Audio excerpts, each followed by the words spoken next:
My daughter looked at my clean work shoes and said, "Dad, please don't tell them you're a janitor tonight." She said it outside my apartment in Cleveland, Ohio, while holding the sleeve of my only navy jacket like the cloth itself might embarrass her. I had polished those shoes before she came. I looked down at my shoes, then back at her. "What should I say, Emily?" She let out a breath, like I was choosing not to understand. "Just say you work at the hospital." "I do work at the hospital." "I mean, don't say the other word." The other word. Janitor. The word that paid rent after her mother left. The word that bought school uniforms, braces, winter coats, her first laptop, and the dress she was wearing that night. I had taken extra shifts so she could one day walk into rooms like that and not feel small. Now she was asking me to become smaller for her. That one hurts, like when your own child start feeling embarrassed by the life you work so hard to give them. It hurts, right? "It's just dinner," she said. "Michael's family is polished. His dad was a surgeon. His mother is on hospital boards. They know people." I nodded. "And I'm people too?" She looked away too fast. "That's not what I meant," but it was close enough. In the car, she kept fixing things that did not need fixing. She asked if I had to bring my hospital ID badge. I told her it was in my pocket because I had come straight from work. Something folded behind the badge pressed against my chest every time I moved. She asked if I could keep my jacket buttoned. Then she said, "Other fathers are going to talk about foundations, boardrooms, private practices. I just don't want them asking too many questions." I had cleaned hospital floors in Ohio long enough to know fear did not care how much money a person had. But shame felt different when it came from your own child. The restaurant sat near downtown Cleveland, the kind of place where people lowered their voices before they judged you. Michael stood when we walked in. He was a decent young man from what I knew, nervous around me, but respectful. "Mr. Harris," he said, "I'm glad you could make it." Before I could answer, Emily slipped her arm through his. "My dad had work today, so he came straight from the hospital." Hospital. Clean and vague enough to pass. Michael's father, Dr. Alan Whitmore, gave me a polite nod. His wife, Grace Whitmore, sat beside him with both hands around a glass of water. She looked at me once, then again, like she was trying to place a voice she had heard years before. Emily smiled too brightly. "How long have you lived in Cleveland?" Dr. Whitmore asked. "All my life," I said. "He's very steady," Emily added. "Same job for years." Grace kept watching me. Dr. Whitmore glanced toward my jacket pocket. "St. Catherine's, right?" I opened my mouth. Emily touched my wrist under the table. Just once. A small warning. "He's mostly behind the scenes," she said. Behind the scenes. That was one way to say invisible. That's the painful part. He's sitting right there and she's already trying to raise him like, ugh. "Important work," Dr. Whitmore said, in the tone people use when they want a sentence to be over. Michael looked at Emily, then at me, uncomfortable for the first time that night. Then his aunt tilted her head. "Behind the scenes as in facilities? Or cleaning staff?" Emily's face tightened. This time, I answered. "I'm a janitor." Emily closed her eyes for 1 second. "Oh, well, hospitals certainly need everyone." Everyone. I looked at my daughter. She would not look back. I was in a hospital corridor at 2:17 in the morning, pushing a mop bucket past rooms where families whispered into their hands. I remembered a woman sitting alone near pre-op, wrapped in a thin blanket, shaking so hard the paper cup in her hand kept tapping against the chair. I remembered bringing her a warmer blanket. I remembered sitting down the hall during my break, not too close, just close enough so she would not feel abandoned. Back at the table, Grace Whitmore had not taken her eyes off me. She leaned forward. "Excuse me," she said. Everyone turned toward her. Her voice was careful. "Is your name Daniel Harris?" Now this changes everything because somebody at that table knows exactly who he is. My fork stopped halfway to my plate. Emily finally looked at me. Yes, I said. Grace stood up.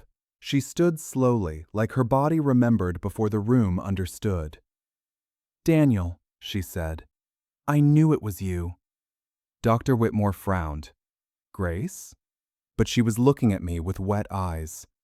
You worked the night shift at St. Catherine's, didn't you? I still do. 19 years ago, I was there before surgery. Alan was stuck at another hospital. My sister was driving in from Columbus. I was alone, and I was terrified. The table changed. Nobody moved. Grace looked at Emily. Before you call him just a janitor, you should know he was the only person who remembered I was scared. That's powerful. Sometimes the person people look down on is the one who showed the most humanity, right? Emily's face went pale. Grace's voice shook, but stayed clear. He asked my name, not my room number, my name. He noticed my blanket had slipped and brought me another one without making me feel helpless. And when I said I didn't want to be alone, he didn't pretend to be a doctor or a hero. He just said, I'll be close by until they come for you. I remembered saying it. I remembered thinking it was such a small thing. He sat down the hallway during his break. Every few minutes, he looked over and nodded, so I knew someone still saw me. After surgery, he checked on my room when he passed by. He never asked for anything. She turned to her husband. Alan, this is the man I told you about. Dr. Whitmore slowly set his glass down. His polite mask was gone. I remember that story, he said quietly. Grace looked back at me. I wrote you a thank you card. I never knew if you got it. My hand moved to my jacket pocket. Behind my ID badge, folded soft from years of night shifts, was a card with faded blue flowers on the front. I did not carry many things at work, but I carried that. On hard nights, when people looked through me like I was part of the floor, that card reminded me somebody had once seen me clearly. I opened it carefully. That's mine. The handwriting had faded, but the sentence was still there. Thank you for remembering I was a person before I was a patient. I had read those words more times than I could count. I had never imagined the woman who wrote them would one day sit across from my daughter. Emily stared at the card.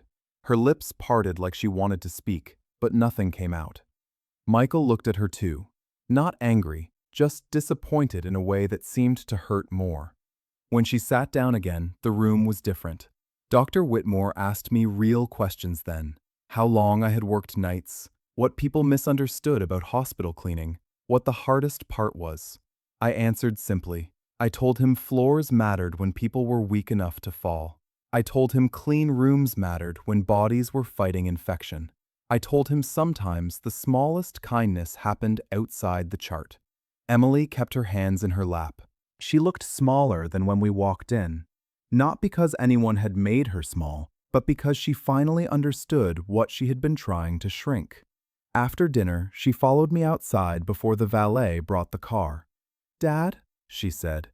I waited. Her eyes were red. I'm sorry. I nodded once. I know. No, I mean it. I was awful. I didn't need you to brag about me, I said. I just needed you not to be ashamed of me. Emily covered her mouth. I don't know when I became like that. Little by little, I said. That's usually how people forget where they came from. She cried then, not loudly, just honestly. I was trying to look impressive, she whispered. You already were, I said. Before you started pretending I wasn't part of your story. She asked if she could hug me. When your child is little, they run into your arms without asking. When they grow up and hurt you, sometimes permission comes first. I let her. I forgave her, but I did not pretend the words had not cut. A few days later, Emily came to the hospital during my break. I walked her past the elevators, the waiting room, the supply closet, and the hallway where the nightlights never fully turned off.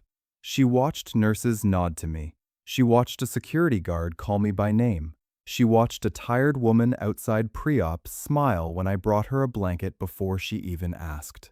Near the end of the hall, Emily stopped. Was this where Mrs. Whitmore was sitting? Close, I said. I'm proud of you. I believed she meant it.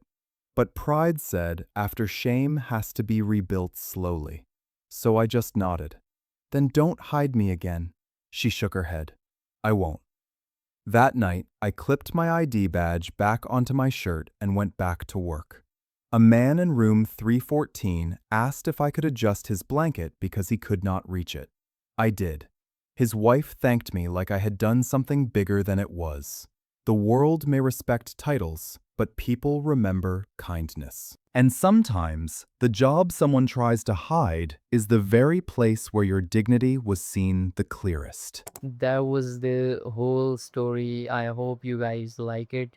Though it was a fictional story. It was fictional story. But it was, engineered very beautifully, written very beautifully, I would say. uh it's kind of a realistic, it touches the realistic matters, I would say. It is a fictional story, again, I'm telling you guys. But thank you so much for watching this. I appreciate your time. Take care. See you in the next. Bye bye.